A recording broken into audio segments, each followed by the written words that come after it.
कोकणातील प्रत्येक अपडेट जाणून घेण्यासाठी आजच माझे कोकणच्या सोशल मीडिया प्लॅटफॉर्मला लाईक, फॉलो आणि सबस्क्राईब। अलिबाग शहरातील PNP नगर परिसरातील श्याम वाईन या दुकानावर शुक्रवारी पहाटेच्या सुमारास धाडसी चोरीची घटना घडली आहे। वर्दळीच्या ठिकाणी असलेल्या दुकानाचे शटर आणि ग्रिलचे कुलूप तोडून चोरट्यांनी आत प्रवेश केला।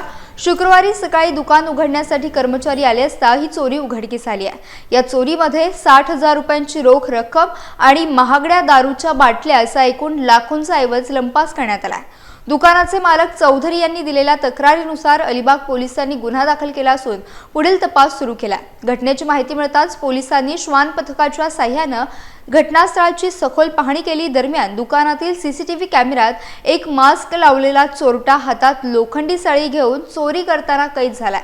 या घटनेमुळे अलिबागमध्ये सुरक्षिततेचा प्रश्न निर्माण झाला असून पोलिसांसमोर चोरट्याला पकडण्याचे आव्हान आहे। CCTV फुटेजच्या आधारे आरोपीला लवकरच अटक करू असा विश्वास पोलिसांनी व्यक्त केला आहे।